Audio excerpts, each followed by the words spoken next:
मतलब है? जब गैर हिंदू हिंदू बोर्ड में नहीं आ सकता, गैर सिख गुरुद्वारा बोर्ड में नहीं आ सकता, तो जो गैर मुस्लिम है उसको वक्फ बोर्ड में लाने का क्या मतलब? वाले बाग की धमकी नहीं दे। ये जो कौम रही है हमेशा से शहादत देने वाली कौम रही है जी।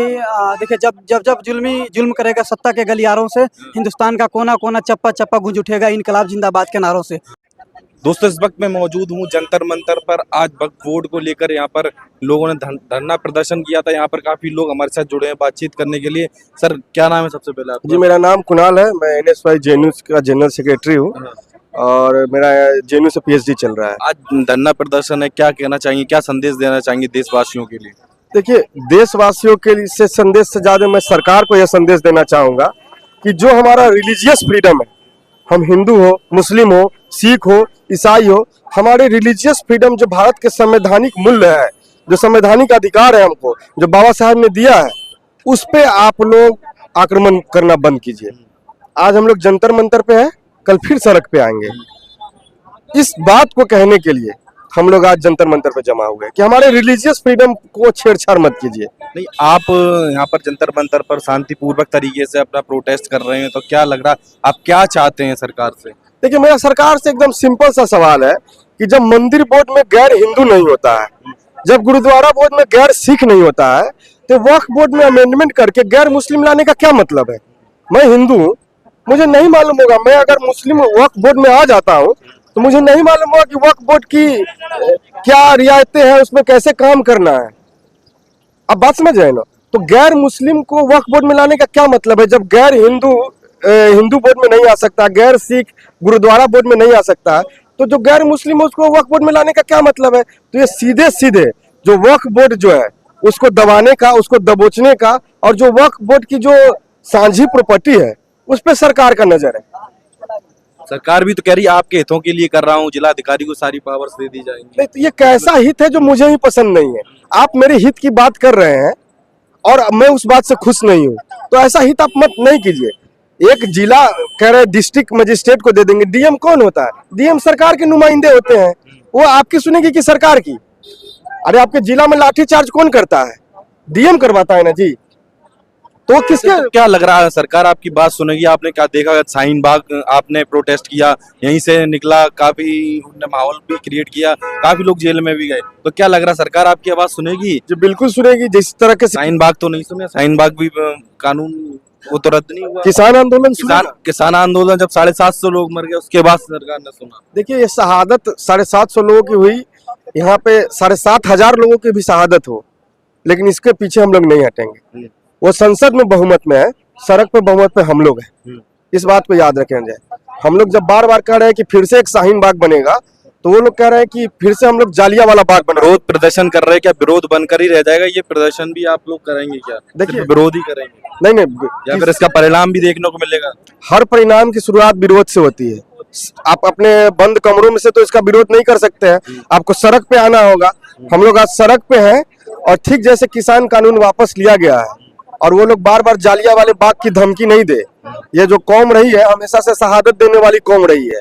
जालिया वाले बाग में अंग्रेज नहीं जीते थे, जो लोग मारे गए थे, जो लोग शहीद हुए थे, वो जीते थे।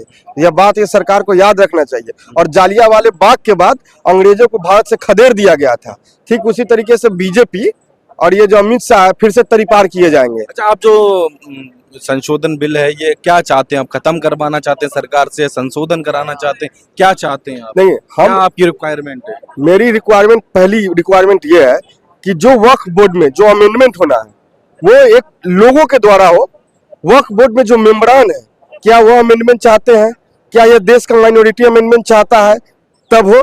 दूसरी नंबर बात, उसमें अमेंडमेंट की अगर जरूरत भी है तो इस तरीके से हो कि वक्फ बोर्ड का कंट्रोल जो वक्फ बोर्ड में पहले होता था, अमेंडमेंट से पहले उन्हीं के पास रहे। कोई DM CM नहीं, कोई DM CM PM का हस्तक्षेप नहीं हो, किसी गैर मुस्लिम का हस्तक्षेप नहीं हो। और ये जो बिल का जो मसौदा है वो देश का माइनॉरिटी तबका पता आपको सच्चर कमेटी ने एक रिपोर्ट पेश किया था 2005 में। उसमें उन्होंने ये बोला था कि 1,20,000 करोड़ रुपए कमा सकते हैं वक्फ बोर्ड से। उन्होंने रिपोर्ट पेश किया था सरकार को, तो सरकार आज कदम उठा रही, क्या कहेंगे? सच्चर कमेटी ने तो ये भी रिपोर्ट दिया था कि इस देश में जो अकिलियत के लोग हैं, जो माइनॉरिटीज है उनकी स्थिति जो है वो सबसे खराब है। दलित ऐसा माना जाता था कि देश में जो दलित है उनकी स्थिति सबसे खराब है, लेकिन सच्चर कमेटी की रिपोर्ट में यह बताया था कि दलित से भी स्थिति ज्यादा खराब है।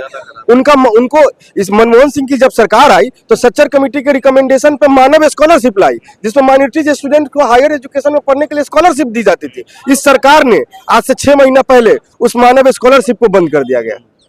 तो सच्चर कमेटी के आप कुछ चीजों को पिक कर रहे हैं, चेरी पिक कर रहे हैं और कुछ चीजों को छोड़ रहे हैं जो आपके नैरेटिव को सूट करता है। इस बात को समझने की जरूरत है। देखिए, ये लोग बड़े बड़े नाम लेके और कम्युनिटी को गुमराह करने की कोशिश कर रहे हैं। हमारे और आपके जैसे लोगों की जरूरत है कि इस बात को उजागर करते रहिए। कल नितिन गडकरी जी का बयान आया, वो कह रहे कि लात मारेंगे ऐसे लोगों को जो जाति की बात करते हैं। अरे नितिन गडकरी जी कौन है? वो खाकी चड्डी वाले लोग हैं। संस्कार ही जब इनका नागपुर से आया है, वो कह रहे कि लात मार के भगा देंगे ऐसे लोगों को। इनका संस्कार भी वही आया है ना। जब इनके संस्कार में ही लात मारना, अपने से कमजोर के ऊपर जुल्म ढाना, धर्म के नाम पर भेदभाव करना, ये जब पैदा लिए और जब से संघ में जा रहे हैं तब से उनको यही संस्कार मिली है। तो क्या उनसे आप क्या आशा रखते हैं? उनकी जबान से भी यही निकलेगी, लात मारो, जूते मारो, ये उनके जबान से निकलेगी, क्योंकि संस्कार का कहना ये भी तो है हम जातिगत राजनीति नहीं करना चाहते। देखिए, जातिगत राजनीति आप नहीं कीजिए, लेकिन जातिगत भेदभाव के खिलाफ भी ना बोलिए। इससे बड़ा जातिवादी आदमी नहीं होता। ये कहा जाता है ना कि जिनकी जाति नहीं होती है, ऐसे बराबर लोग कहने वाले को मिल जाएंगे कि हम जात पात में विश्वास नहीं करते हैं। लेकिन एक बात याद रखिएगा, जो जात पात में विश्वास नहीं करते हैं उनकी भी जाति होती है। नितिन गडकरी की भी एक जाति है, और वो ऐसे जाति से आते हैं जिनको कभी भी चप्पल पहनने से नहीं रोका गया है, जिनको कभी भी जात के नाम पे दूसरे बेंच पे नहीं बैठाया गया है, जिनको कभी भी धर्म के नाम पे गिलास नहीं छीना गया है। तो वो क्या जाने ये सब चीज। क्या आखिरी में आप संदेश देना चाहेंगे सरकार को? सरकार को यही संदेश है कि आपका भले ही पार्लियामेंट में मेजोरिटी है, सड़क पे हम लोग मेजोरिटी में है, और आप सब बिल वहां पास कर दीजिएगा। संसद में आप बिल पास पारित कीजिएगा, सड़क से हम लोग खारिज करने के लिए आप देख सकते हैं इनके हाथ में से no to Waqf amendment bill. Sir क्या नाम है? मेरा नाम रियाज अहमद है, मैं जामिया के स्टूडेंट हूँ। जामिया के स्टूडेंट है। आज जंतर मंतर पर आए हैं धरना प्रदर्शन करने, क्या कहेंगे आप? जी देखिए, जब जुल्म करेगा सत्ता के गलियारों से, हिंदुस्तान का कोना कोना चप्पा चप्पा गूंज उठेगा इनकलाब जिंदाबाद के नारों से। तो इसी जज्बे के साथ आज मैं यहाँ आया हूँ। यहाँ पे हमारे पार्टी के राष्ट्रीय अध्यक्ष जनाब बैरिस्टर असदुद्दीन ओवैसी साहब भी आए थे, कांग्रेस सांसद इमरान मसूद जी और समाजवादी पार्टी के 2 सांसद जियाउर रहमान साहब और धर्मेंद्र जी भी आए थे, और भी बहुत सारे लीडर्स आए थे, और all India Muslim personal law board के जो भी जिम्मेदारान हैं सारे लोग आए थे।